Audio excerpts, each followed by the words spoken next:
एक पुलिसमैन जो है वो ड्यूटी करके आ रहा था, नाइट ड्यूटी। तो रास्ते में एक नवयुवती मिली, तो उसने कहा कि मैं रास्ता भूल गई हूं और आज आप अपने घर ले चलो। उसका ब्याह हुआ नहीं था, पवित्र भाव से घर ले गया। जब घर में ले गया तो फिर उसका पवित्र भाव हो गया उस युवती का। वो तो घर ही था। सुबह निकल गई साथ, बड़ा खुश हुआ कि यार। दूसरे दिन फिर वही मिली, तो उसने कहा आज तो घर नहीं भटकी होगी। बोले नहीं, कल से हमारी आपकी मित्रता होगी, हम रोज आपको यहीं मिला करेंगे। अब वो मानसिक शक्ति से युक्त वो पुलिस में, और वो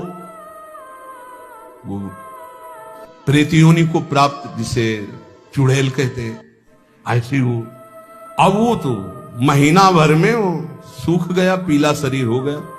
वैद्य के पास गया तो वैद्य ने कहा कि ऐसी दशा किसी शारीरिक सहवास से नहीं होती, तुम्हारा कोई मतलब एक अलौकिक शक्ति है जो तुम्हारा शोषण कर रही है, वो स्त्री नहीं है। उसने कहा फिर भी आप दवा हमें शक्तिवर्धन के लिए दीजिए, हम तो चलने लायक नहीं रह गए।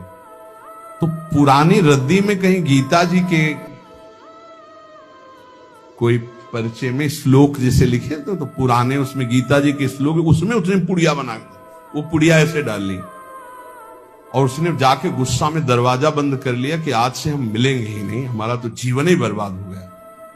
तो देखा पार्श्व में बैठी, उसके होश उड़ गए। उसने कहा कि आप कौन हो, कहां से आई हो? तो इतने दिन उससे मिल रहे, अभी ये नहीं जान रहे कौन हो? बोले कहां से आए हो? झरोखे से आई। तो उसके होश उड़ गए, झरोखे से आई इसका मतलब?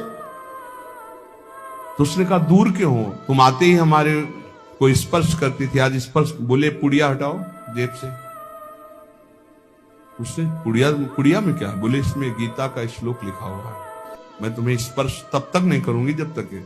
और देखो तुम हमें तनिक भी प्यार करते हो तो पुड़िया हटाओ। उसने कहा पुड़िया कैसे हटा सकते हैं? अब उस दिन वो बैठी रही पर स्पर्श नहीं हुआ और समय आने पर चली गई। दूसरे दिन उसने गीता का पूरा जेब में रख लिया और जहां आती ना यदा यदा धर्मस्य ग्लानिर्भवति, आना ही बंद हो गया।